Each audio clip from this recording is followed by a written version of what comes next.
Dikisahkan, ada seorang nelayan yang gemar sekali bersalawat. Namun, salawatnya kurang tepat karena mungkin ia teringat ayat Al-Quran. Sesungguhnya Allah dan malaikat-malaikatnya bersalawat untuk Nabi. Hai orang-orang yang beriman, bersalawatlah kamu untuk Nabi dan ucapkanlah salam penghormatan kepadanya. Jadi ia bersalawat dengan mengucapkan, Sallu alaihi wasalimu taslima, selama berpuluh-puluh tahun dan berpuluh-puluh ribu setiap harinya. Suatu ketika, di bibir pantai, ia lagi asyik merajut jalannya yang robek dan kusut sembari lisannya pun asyik bersalawat memuji nama kekasihnya Sayyidina Muhammad. Maka, didengarlah oleh serombongan ustadz yang akan menaiki kapal, yang akan menyeberang ke seberang pulau. Kemudian, salah seorang ustadz tersebut menegur kepada nelayan tersebut. Wahai nelayan, solawat yang engkau baca itu keliru.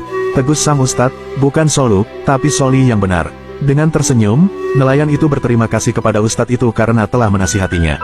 Maka, rombongan ustadz itu pun pergi dengan perahu besar yang ditumpanginya.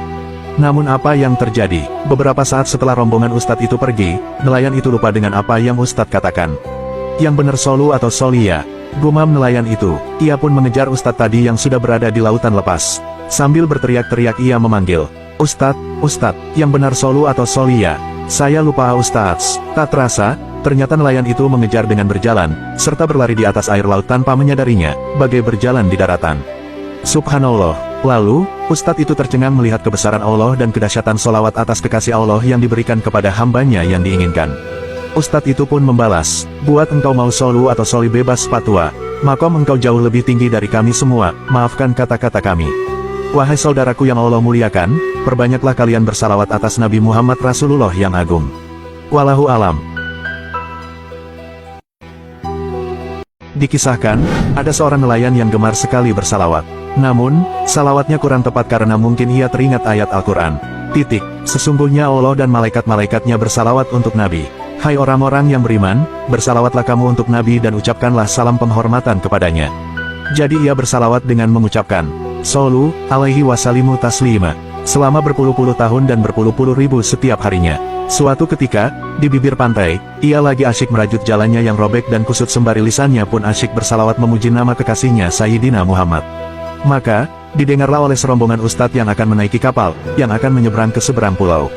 Kemudian, salah seorang ustadz tersebut menegur kepada nelayan tersebut. Wahai nelayan, solawat yang engkau baca itu keliru. Tegus sang ustadz, bukan solu, tapi soli yang benar. Dengan tersenyum, nelayan itu berterima kasih kepada ustadz itu karena telah menasihatinya. Maka, rombongan ustadz itu pun pergi dengan perahu besar yang ditumpanginya. Namun apa yang terjadi? Beberapa saat setelah rombongan ustadz itu pergi, nelayan itu lupa dengan apa yang ustadz katakan.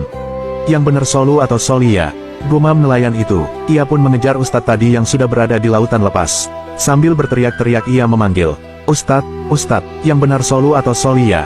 Saya lupa Ustadz. Tak terasa, ternyata nelayan itu mengejar dengan berjalan, serta berlari di atas air laut tanpa menyadarinya, bagai berjalan di daratan. Subhanallah. Lalu, ustadz itu tercengang melihat kebesaran Allah dan kedahsyatan solawat atas kekasih Allah yang diberikan kepada hambanya yang diinginkan. Ustadz itu pun membalas, buat engkau mau solu atau soli bebas fatwa, makom engkau jauh lebih tinggi dari kami semua, maafkan kata-kata kami. Wahai saudaraku yang Allah muliakan, perbanyaklah kalian bersalawat atas Nabi Muhammad Rasulullah yang agung. Wallahu alam.